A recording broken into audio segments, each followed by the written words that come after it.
Hey everybody, this is Deb with Truthification Chronicles, and I wanted to bring this to your attention. I have another video on this actually, but I wanted to put it up in this video because this is such an important document. You really need to read this document, okay? Everybody needs to read it. It's 49 pages long, and it's kind of spaced out, so it's not real long, but it is something that every patriot needs to read this and see what was going on. This was a document called Democracy Matters, Strategic Plan for Action. This was put out at a conference that was going on the same weekend, the same time as POTUS was being inaugurated. Okay, so in 2017, January, this was happening at the same time of his inauguration. And it was private and confidential, but they did get a copy of it. Of course, it got leaked, and it was put out by Media Matters for America. Now, I don't know if you're familiar with Media Matters. It is an organization that is run by David Brock, and he was listed as like one of the 50 most influential men in Washington, D.C., so he has some power. He has learned, in other words, he's a leftist who has learned how to really use media, to leverage media for their purposes. And that's what he does. And then there's also some other organizations that are connected with it. The American Bridge, the Coup is another one, and Share Blue. Those are ones too. So keep your eye out for those. When you see those, you will know that they are something David Brock has put together. Look at what this says. This is not what we planned, but it's what we're built for. The progressive infrastructure groups we've built together were started long before Hillary Clinton ran for president. They were always intended to be the first line of defense and offense when we are under siege. If we keep fighting, our groups will last. We will continue to build for the future, and we will win again. We have the mandate. Together, we won the popular vote, and Democrats picked up seats in the Senate and the House. Trump is the least popular incoming president in modern history, and the outgoing president and popular vote winner are again the most admired man and woman in the nation. Do you get that? So Obama and Hillary were the most admired man and woman in the nation. Oh, let that sink in for a minute, okay? Anyway, the country did not vote for Trump-style change. Yes, we did. We did. And if they wouldn't have cheated, we would have won popular vote too. So, yeah, if it weren't for all the illegals and the dead people voting, we would have won that. Trump has the legal authority, but we have the moral authority and the moral responsibility to oppose him. We will fight every day. Now remember, this is going on, this conference is going on at the exact same time POTUS is being inaugurated. Oh, this is what really gets me. We are going to fight for the things in which we believe. Sorry for all the mistakes. I'm doing this without editing. And we are going to fight against any attempt to erode the cornerstone work and values of the progressive movement and this pluralistic nation. We are going to resist the normalization of Donald Trump, his every conflict of interest, his every bit of cronyism, his every move toward authoritarianism. I can't even say it tonight. His every subversion of our democratic systems and principles, his every radical departure from foreign and domestic policy norms. Okay, can you say projection?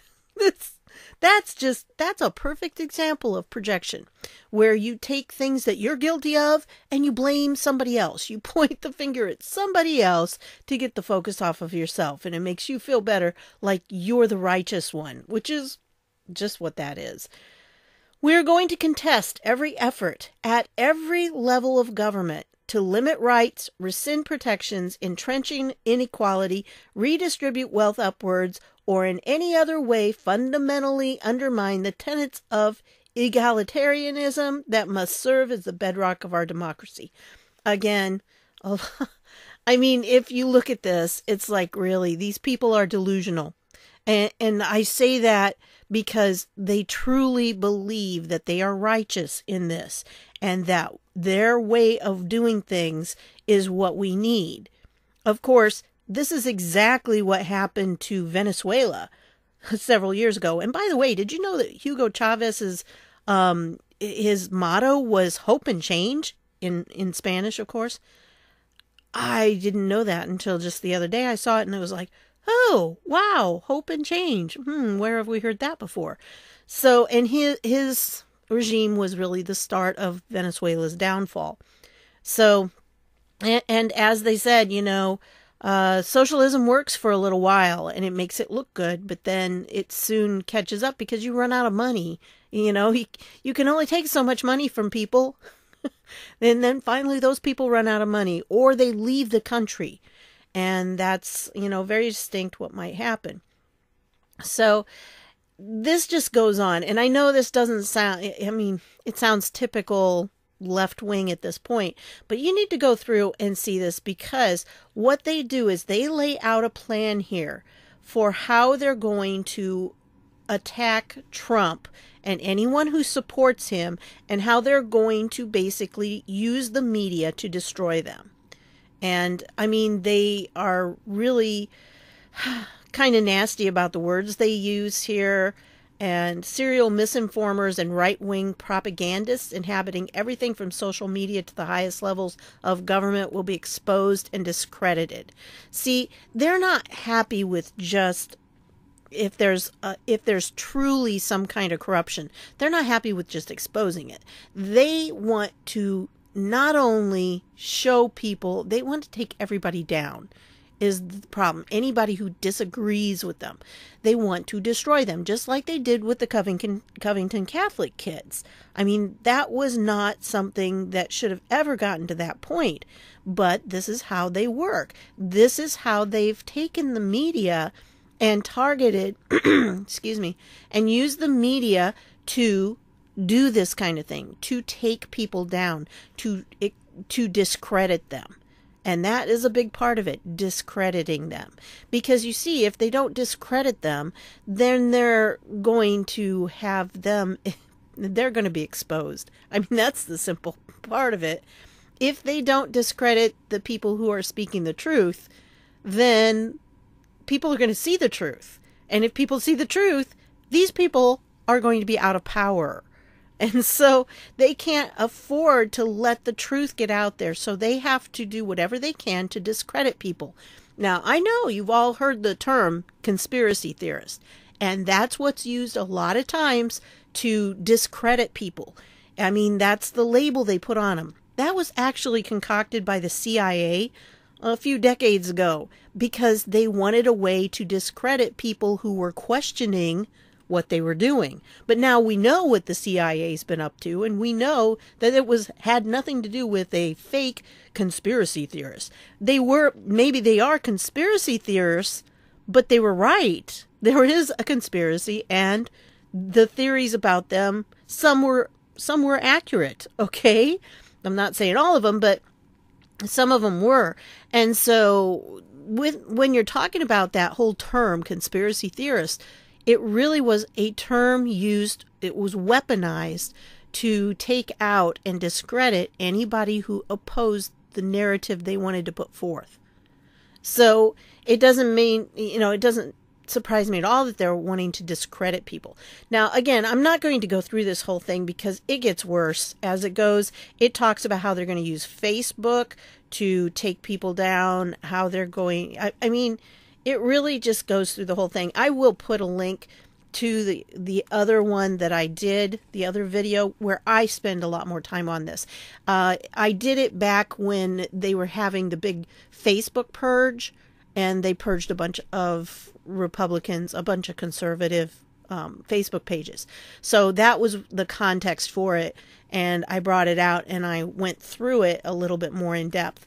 But I will leave the link down below, as usual, in the description. Remember, if you're seeing it on a cell phone or laptop or something, it may not have the description down at the bottom. You may have to actually click like a little arrow or maybe 3 dots. Sometimes they put 3 dots there. And if you click on that, it'll drop down that description. and it will have all the links in there for you. So I will put a link to that video so you can see the video yourself if you want to, or you can just read the document because it is very eye-opening. There's a lot to it, and the more you read it, the madder it'll make you. I mean, they call it democracy. It's not. It's targeting anyone who opposes you in any way and discrediting them, ruining them. And that's what they wanted to do with Trump. That was their plan.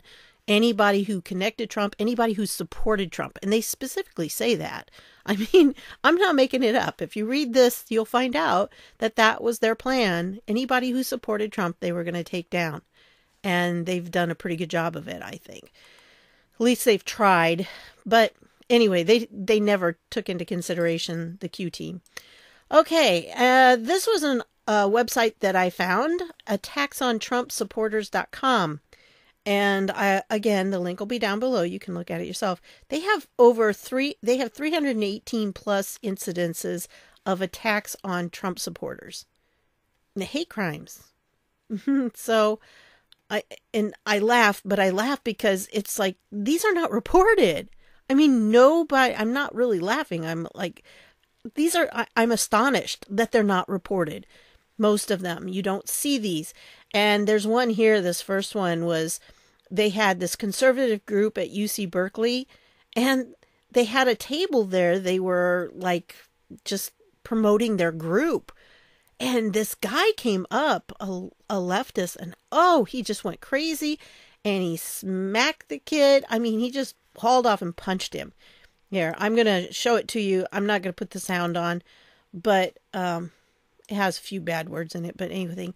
See, you can see, and the kid's just standing there, and this guy's pummeling him around. I mean, it was really bad. And it was just because this kid was a conservative. He had a conservative table there, and watch this. Boom. I mean, he just smacks him. And they had, like, over here, there was a table that they had set up. I saw another video from another point of view, and you could hear it a lot more. And that is what happened. When you hear the other video, that's exactly what happened. This kid and another kid were over here with a table.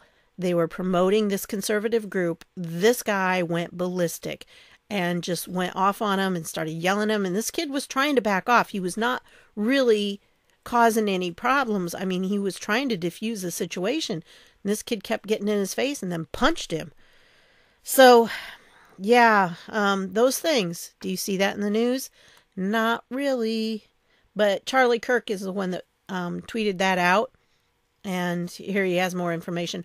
While recruiting for our TPUSA group at UC Berkeley, a leftist thug comes and assaults our activist, punching him in the face and hitting him repeatedly. Imagine if the attacker was wearing a MAGA hat, would be national news. This is the violent left. Yes, it is. I mean, this is the kind of thing you see them doing. And this, I guess, Gateway Pundit did an article on it as well. So, yeah, that's the kind of stuff that's going on. Okay, and the cat has taken up residence next to me, so if you hear some weird sound, it's the cat purring. Okay, this whole Twitter thread here, I'm going to leave for you to look through, but it's pretty funny. He does kind of a Western thread on the D-Class, and he goes through and he has some funny pictures, and, he's got Trump here with a gun, and I just, is a sheriff, old-time sheriff and everything, and you just got to go through and see this one, and he has really good points, and he's got some good links here to other threads that he's done, previous threads. So I'm going to leave those for you. Again, I'll leave the link down below. You can read it on your own. Even if you don't have a Twitter account, remember you can click on the Twitter links and you can still read them. You just can't comment on them or, give a thumbs up, or I guess it's a heart on Twitter, or retweet it. Of course, if you don't have an account, you can't make any comments, but it does allow you can go through and you can click any of the things that are clickable. So I thought I would share that with you because that was a pretty entertaining way of saying it, but he does a good job of laying these things down, and there's some interesting points that he makes about it. And one of them has to do with somebody you may know, but we're going to get to him in a minute. And I wanted to read this excerpt from a speech that was done just the other day, just like within the last day or so. And it's got some good things to say, and I just wanted to read a little bit of it, and then I will tell you about the person saying it. In 1787, Benjamin Franklin joined other leaders at Independence Hall to establish rules for America. When Franklin was walking home from the Constitutional Convention, about 2 miles from here, a woman named Elizabeth Powell asked him what type of government the founders created. Franklin replied with these words, "A republic, if you can keep it." Whoops, sorry. Went a little too far there. Mrs. Powell's question illustrates that it was not certain that our nation would be a democratic republic. Franklin's answer reminds us that it is not inevitable that we will remain a democratic republic. The Constitution comes with a condition. Some people think that politicians are responsible for keeping the republic, but Franklin spoke to an ordinary citizen, a woman, who did not even have the right to vote. The lesson is that everyone is responsible. When I was drafting these remarks last night, my daughter showed me an essay she wrote about a time when she asked me a question and referred to the government as they, and I replied, "Who are they?" "They are us. The people are the government." This is a participatory activity. I have worked with law enforcement professionals for 3 decades. Some of them do the job for the money, but most are inspired by the realization that they are the government, a calling that we recognize as patriotism. At the Department of Justice, our patriotic mission is to promote the rule of law. The term rule of law describes the government's obligation to follow neutral principles. The idea dates back to at least the 4th century BC, when Greek philosopher Aristotle wrote that it is more proper that law should govern than any one of the citizens. Last year, President Donald Trump issued a proclamation explaining that we govern ourselves in accordance with the rule of law rather than the whims of an elite few or the dictates of collective will. Through law, we have ensured liberty. As the president recognized, law provides the framework for freedom. At its best, law reflects moral choices, principled decisions that promote society's best interests and protect citizens' fundamental rights. This is the point of the Penn motto.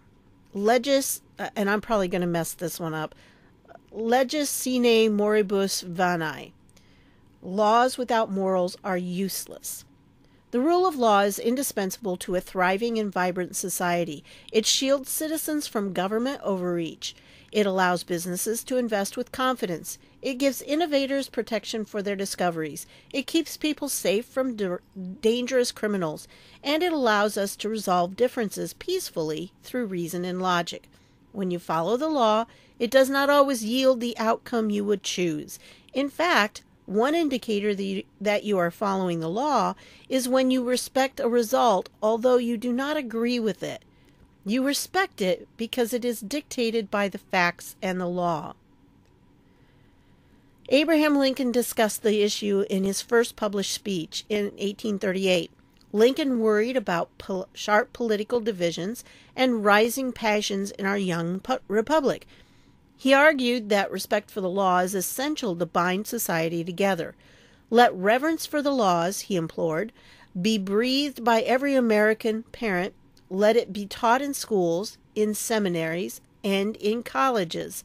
Let it be written in primers, spelling books, and in almanacs. Let it be preached from the pulpit, proclaimed in legislative halls, and enforced in courts of justice. And Lincoln concluded, let it become the political religion of the nation, and let the old and the young, the rich and the poor, the grave and the gay, and of course in those days that meant happy, of all sexes and tongues and colors and conditions, keep the rule of law. 2 decades later, in 1858, Lincoln engaged in a series of 7 lengthy debates with his Senate opponent, Stephen Douglas. The opening speaker addressed the audience for 1 hour. The other speaker took an hour and a half to reply. Then the first debater spent another half hour to respond. Can you imagine sitting through that? People disagreed, sometimes vehemently, but they listened patiently, and they learned about opposing arguments. Attention spans are much shorter today. The structural protections that preserve liberty are difficult to explain in a soundbite, but it remains essential for citizens to understand them. Our system of government is not self-executing. Liberty is protected by cultural norms as well as by constitutional text. Theodore Roosevelt observed that a government's survival depends on the character of its citizens. He said that the average citizen must be a good citizen if our republics are to succeed. Many of you will hold, and then he goes on. Sorry, I'm not going to finish the rest of this, but yeah, he goes on speaking about this. This was a speech done by Rod Rosenstein. Now, you think back to it and it's like, well, that's rather ironic, isn't it? Some of the things he said. But you know what? He actually made a lot of sense there, even though I can't believe that he was saying it. I don't believe that he believes what he was saying because he surely has not lived that way. And so, you know, this was kind of his goodbye speech. This was to Wharton School. Let me see here. It was remarks at the Wharton School's Legal Studies and Business Ethics lecture series. You know, I saw his business ethics. It's like, oh, yeah, okay, Rod. You know about ethics, don't you? Anyway, it has the whole text here. I could not find a video of it, but I did find that. And I thought that part was really good. If you only really believe that. But then he goes through and he talks about, you know, this is kind of like his goodbye thing that he's saying here. His last official speech. Because he's on his way out. Now, I don't know if this is actually his last one, but it's one of his last. He won't be speaking anymore for the for us as a Deputy Attorney General. However, and I did want to show you, you know, if you go to the Department of Justice website, you can always find different things that they've been doing. And, you know, like this one, former English language teacher in China. I mean, it's just crazy, some of these things that they're coming up with. And there's one down here. Look at this. Mississippi woman pleads guilty to healthcare fraud, money laundering, and tax evasion charges for a role in $200 million compounding pharmacy scheme. Wow. And here's another one, you know, attacking 3 men with a metal pole. So, yeah, there have been some things going on, and use of drones. That would be an interesting speech. So there's lots of stuff going on. You can always find that there. But speaking of Rosenstein, for those of you who know, and here is, this was a speech that he did. I was looking for the other speech, and I came across this one. This was a speech he did on Law Day, and I thought it was very interesting. And especially he has this last question that was asked him by a young lady. And I think, ironically, I think what he says, it's kind of like the other speech. There was part of it that was very good. And I thought that was legitimate. When this part, how he answers this girl, I thought it was legitimate as well. I thought he did a good job because what he said was you need to you need to research kind of for yourself. You need to read broadly, I think is what he said. And, you know, get from various sources, your information from all different sources. That way you start to get a feel for what is true and what isn't. But anyway, I'm going to play this clip for you, and then I'll come back, and I've got one more thing I want to tie up about Rod Rosenstein. So here you go. Hi, my name is Alicia Kiefer. I'm a high school student. I'm at a very impressionable age, and media plays a very big role in my life. Previously, you said that there are a lot of things that you see that are incorrect in media. How do I filter through that and form my opinions in today's society? That's a very tough issue. I have 2 daughters about your age, 10th and 12th grades. One of my daughters wrote for her school newspaper. And I recall early on in my tenure as deputy AG, there was some relatively innocuous issue. I try to avoid talking to my daughter about the deep issues, but some relatively innocuous issue. I told her it wasn't true, that I actually knew that this thing wasn't true. And she said, but Dad, if it isn't true, how could they put it in the newspaper? Because she was taught in her high school journalism class that you need reliable, credible sources. Unfortunately, here's the reality. I don't think most reporters are trying to mislead people. I think the problem is that they are hostage to their sources. And who's leaking? I'm not leaking. Right? Who's leaking? The people who are leaking are people who have some personal motive, some reason they want to get their side of the story out. And so sometimes when you see leaks, for example, that relate to matters that we're investigating, I recognize it not to be, it's very unlikely to be a leak from law enforcement because it's wrong in some significant or subtle way, a mistake that we wouldn't make. But what do you do if you're a student trying to figure out what's an authoritative source? And so the advice I give my kids is when you read a story, first thing you need to do is look to see, is there a named source? If there's not a named source, you should be skeptical. Doesn't mean it's false. It just means you should be skeptical because if you don't have a named source, you can't corroborate it yourself. If it's a named source, then you have to evaluate what you know about that source and whether he or she is credible. And I think the most important thing, and this is what I tell my kids, is to read broadly. Because if you read broadly, you do develop a certain sense of what is and isn't right. And so that's the best advice that I can give you. So, yeah, like I said, what he said was accurate. And this is something that I wanted to bring up to you because many times when you see things and you hear some people say things, what they say is not necessarily bad, but you have to also compare that to what they have done or to what their particular meanings are. Now, obviously from his speech that I covered and what he just said, it seems to me like he should be standing for what is true. However, we know that he was somebody who was working behind the scenes discussing the 25th Amendment, trying to get rid of a sitting president, a duly elected sitting president. And so we know that he's not above board, but some of the things he says are good. And this is quite often what happens. Usually you don't get people just blatantly out and out lying completely. Well, unless they're from CNN or maybe MSNBC. But with this other, you have to kind of take everything with a grain of salt because you'll find that the majority of facts that come out, the majority of lies that come out will come out in little bits. Or they'll take a truth and distort it.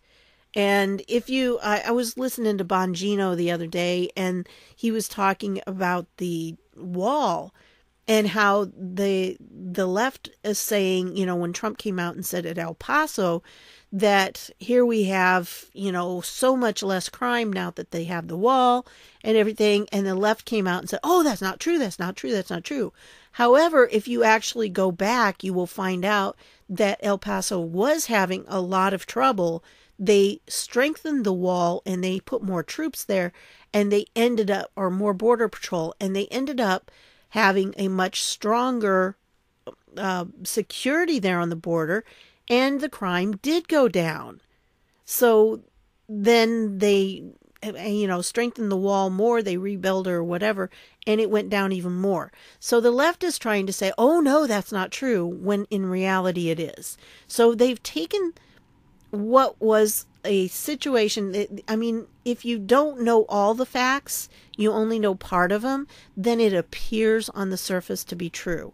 And this is what they specialize in doing, taking things that appear on the surface to be true because there's just enough of the facts in there that people don't notice the twisting.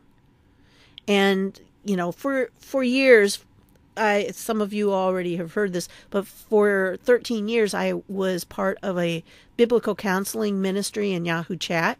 And one of the things we dealt with was false teachings, where people take things from the Bible and they twist them around and make them say things that's not what the Bible meant. That's not what it intended. And we've seen this happen with our Constitution because we see where we get liberal judges. We have the Constitution. They take the Constitution's words and twist them just enough to make them say something different. And so that is prevalent in our society right now. That's why it's more important than ever to think and to read widely. I think that is a good advice. So to try to get information from many sources so that you can see how they all line up. And that's why I hope that I'm not the only person you're listening to. I hope that there are many other people that you're also watching their videos so that you're getting information from different sides. That way you will have a better chance of seeing what is true and what isn't. If you only get it from one source, then you're going to have some trouble finding out what and being able to really discern what the truth is. So I don't recommend people only watch Fox or only watch anything, or only listen to one person. Maybe you just listen to Rush, or maybe you just listen to Dan Bongino, or, whoever. It doesn't really matter. You need to have more than one input to be able to get the different perspectives, because it's only through seeing the different perspectives that you're really going to have a grasp on where the truth lies. And this is the problem with the left right now. They don't want that diversity. They don't want, ironically, they don't want diversity when it comes to thought. They really don't. And because of that, they want that one perspective, because if you only have one perspective, then you're going to be more likely to believe what you're being told. But if you have multiple perspectives, that's why, having these alternative media outlets like people like me, or like different things like Breitbart or The Last Refuge, or any of these different publications, if you have those, you have a better idea of what's going on, because you're hearing different perspectives on things. Some of them, I try to read some of the liberal ones as well, because I want to see how they're perceiving things. And I have a friend who is very, very liberal, and we've gone at it many times. I think she finally unfriended me on Facebook because of it. And, I care for her dearly, but she only really listens to the mainstream media, and she refuses to hear anything outside of that. Well, I listen to lots of different sources just because I do want to get multi-perspectives. And when I can have multi-perspectives on things, then I have a better grasp, because I can compare them and I can see where the truth lies. And of course, I do my own digging too, and that helps a lot as well. But I think what he said there, ironically, I think Rod got that part right, but he's still going to be gone. And the reason he is going to be gone is right here. I was watching this Bongino show. I'm going to play you just a little clip of this where he addresses that situation and why he thinks Rosenstein has chosen this time to decide to leave. And I think he's probably right on with that. If you don't know Dan Bongino, he used to be a U.S. Secret Service, and he really does have kind of an insider's view on things. Some people don't like him because he does get excited and he kind of yells, not really yells, but he does raise his voice a little. And some people don't like that, but I like his energy. I like the way he puts things together. I would highly recommend, I'll put this whole thing down in the show notes. This is a really good episode, the Coup and the Coverup. And it really is very good. You need to go listen to the whole thing. Give him a thumbs up and everything. Subscribe to him so, he can get the thumbs up there. It does help, and it gets the word out. He really does deserve a great following. He's also like on iTunes and different things like that where you can access his podcasts. So let me play the clip for you, and then I'll come back and wrap up. It's clear now, Rosenstein's announcement yesterday, or the leaks that he's going to leave next month, show that Rosenstein knows he's in trouble. Now, this says to me a couple things. We've had this conversation before in prior shows. When you're a federal agent, like I was, or you're an officer in the federal government, there are administrative rules and constitutional protections, okay? This is important. Please pay attention here. This is really critical. Those are not the same thing. When you're a Secret Service agent or an FBI agent, you have administrative rules where you can be forced to testify about things under oath under the administrative rules. Right. Now, the penalty is not jail, because that would violate your constitutional protections. But the penalty is you will lose your job. In other words, Joe always has Fifth Amendment protections against self-incrimination. But if Joe's an FBI agent and I suspect Joe of a crime, As the FBI director, I can tell Joe, you are going to talk to our administrative people about this. If you don't, you're fired. Right. That is an administrative cudgel they have over Rosenstein that they had over McCabe while he was employed as the FBI too. Obviously, if Joe quits or if Joe's fired, there's no administrative cudgel. The cudgel is Joe talk or we're going to fire you from the FBI. If he leaves or he's fired, that weapon isn't there anymore. Pretty simple to understand, right? Mm-hmm. Now that Rosenstein's been accused of having this conversation about a coup attempt using the 25th Amendment and recording devices on the president for an obstruction case that shouldn't have existed, according to McCabe's own words, right? McCabe knows he's in trouble. Why is he in trouble? I mean, Rosenstein, excuse me. Because now Lindsey Graham and others up on the Hill are calling for McCabe and Rosenstein, Joe, to be brought under oath up on the Hill to testify about this.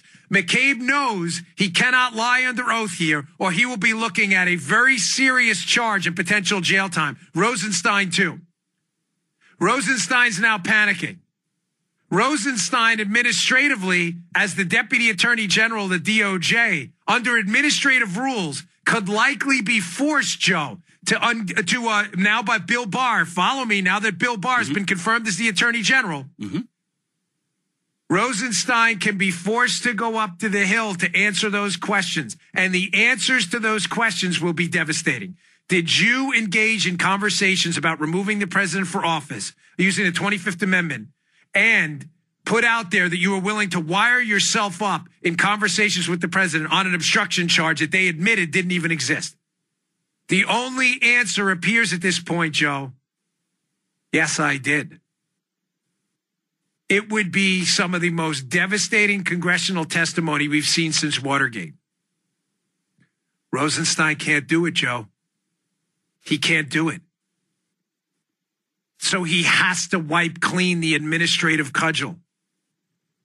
I believe that's what's behind him leaving next month. He knows Bill Barr, the newly confirmed Attorney General, will make him do it with that administrative weapon.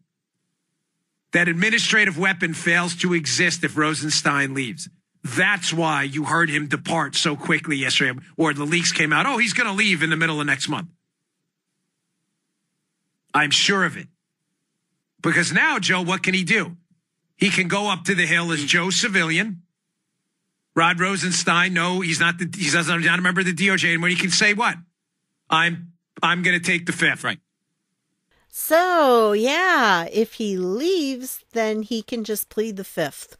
And I think that's probably accurate. That's probably what's going to go on, believe it or not. Oh, isn't that something? So that's what I wanted to share with you today, and I hope you'll find something interesting in all of these. And remember, the links are all down below, so you can go through and find them for yourself, listen to some of these. I recommend that you listen to this whole podcast. It's about an hour long. Remember, too, that if you want to speed things up, you can always go here and click on the speed. If you have, if you're listening to it on your cell phone, on mine, there's 3 little dots up here in the corner. And if I click on those, it will let me do that there. So kind of handy, Not that I mind listening to them, but, there's only so many hours in the day. You can only do so much. And so I really think that, if you can put it on a little faster speed, 1.5 times or something like that, you can follow along. If you listen really fast, you can bump it up to 2. Do that with me. I don't care. It doesn't matter to me. As long as you're getting the information, that's what's important.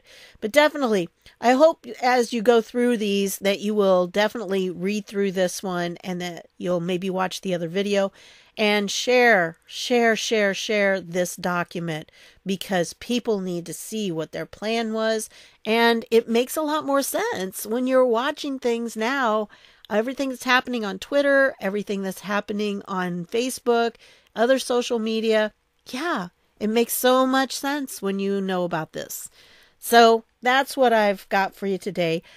If you wouldn't mind, could you please click that subscribe button down below if you're not already subscribed, because that helps me a lot. I'm working towards 60,000 by my birthday in April, the middle of April, and I'm a little bit behind right now. So if you could help me out, that would be great. And I hope that you'll share a lot of this information with other people. Let them know what's going on. It's very important stuff. So that's what I've got for you tonight. I want to thank you for stopping by, and I'll see y'all later.